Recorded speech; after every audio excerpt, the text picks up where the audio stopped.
it will be a long, hard stare at the 5 red lights. When they go out, second Grand Prix of the year will begin. The Chinese Grand Prix is underway with a good reaction time for George Russell, who's claimed that inside line. He's got an opportunity to dive to the inside, but Piastri was brave, and he chops across George Russell, who's vulnerable and loses out to second position. Russell will try and regather his thoughts, but he's lost the place to Lando Norris, who improves up from third to second. Piastri, then Norris. Russell had a sight of the lead, but drops down to third. Hamilton improved up to fourth. Charles Leclerc is in fifth. Max Verstappen drops down a couple of places. Yeah, that's a brilliant start for Lando Norris, and that will be reassuring because he lost a bunch of places last year. But feisty, got his air, and here comes George Russell back at him. Brave stuff to do that into 7.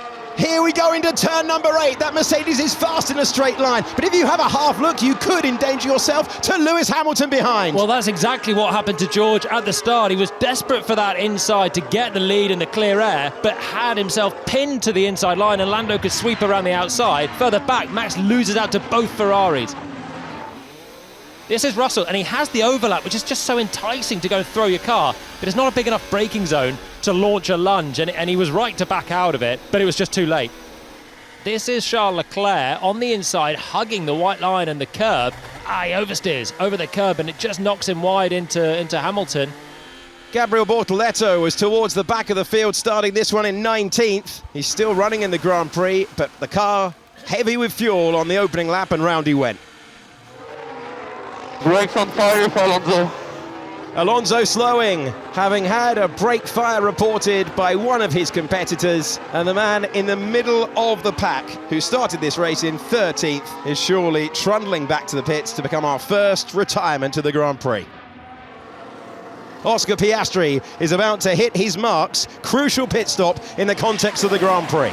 These are the pressure moments for McLaren, the reigning world champions, and it's not as efficient as they've managed in the past. 3.8 seconds, potentially. I know he's going to get fresher rubber as Russell comes in as well. And now Lando Norris knows he's got an opportunity to make the difference. 3.8 seconds, a little bit vulnerable, but there will be fresher rubber for Piastri. Crucial that he doesn't get any traffic as he comes out of the pits.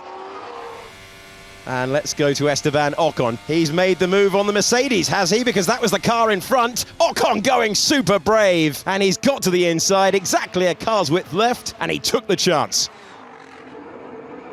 Let's see, 2.2, better stop for Norris. Expecting him to be around 2 seconds in proximity to Piastri when he comes over the line. But let's see how close the two McLarens are. An important outlap for Piastri. He will get there. Now, can Norris get out ahead of the traffic? Can George Russell get back the place that he got at the start? Tyres won't be the same temperature as well. Russell's will be in a better window. They've got the marker in the way as well. Russell gets ahead. Crucial moment. George Russell, brave. They were battling up against the driver who's meant to be leaping out of the way, and Stroll doesn't have to leap out of the way. They're racing with position right now. He might have old tyres, but he's allowed to race with position. No blue flags, and a crucial moment of hesitation rewards George Russell with what will be second place. And then you see, surely Lando Norris will sweep by. He does sweep by. Stroll yet to stop. Through goes Russell up to second place, and Norris, having the option to take second again, net second on the road, finds himself falling behind the Mercedes man. Can Lando Norris reclaim the position? He knows it's vital if he's going to win this Grand Prix. He's got a car in between him and his teammate. He's diving to the inside, and Lando Norris takes back the place. A crucial move if he's going to win the Chinese Grand Prix. That could be defining for who takes home the largest trophy today. We want to swap this lap, swap now. Yeah, it makes sense. Leclerc's been too close for too long in this race, and even though Lewis has looked better throughout so much of it, Charles has the better chance from what we've seen so far. So Lewis has got to try and prove that wrong and stay with his teammate now and both catch up to George Russell, and then he might get the payback. This is Oliver Bearman. We're getting a replay of the British driver getting past the New Zealander under braking at the hairpin, or at least the lap before he was there. There you go. Ciao. Nice one, Ollie. This is Oliver Bearman pushing on, fresher rubber, trying his favoured move. He is enjoying the superior traction on that long first stint, and he powers by. Bearman gets a round of applause from his American team. He's up to P15.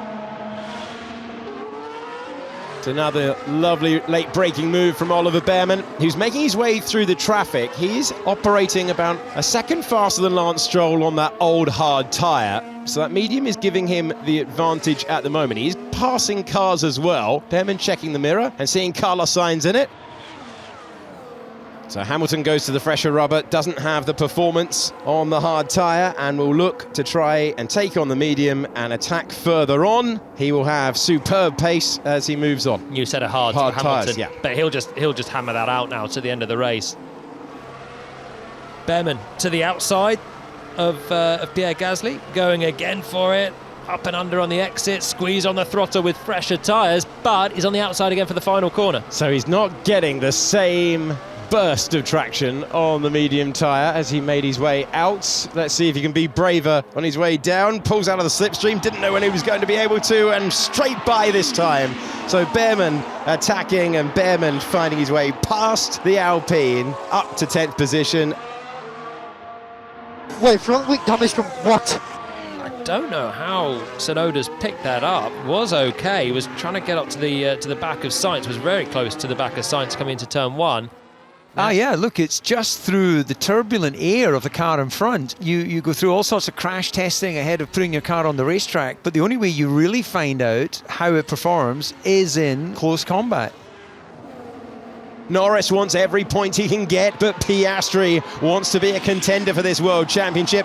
You are looking at the current World Champion. We're on board. Nose cam as he tries to go the long way round to turn the outside line into the inside line. Leclerc knew he was trying to do that, and he roars around the outside. Does he get the place? He does! 4th position for Max Verstappen in the final stages of the race. Yeah, look, that's a beautiful pass, no question about it, as Charles comes back.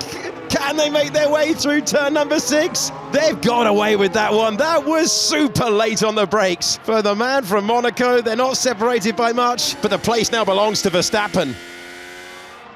After the misery of Melbourne, Oscar Piastri was consumed with rage. You are watching his emphatic response. For Piastri, the time is now. Oscar Piastri wins the Chinese Grand Prix for only his 3rd Grand Prix victory, and Lando Norris nurses home the McLaren. He might not have a brake pedal left, but he's got 2nd place. George Russell got within 1.3 seconds of Norris. He completes the podium.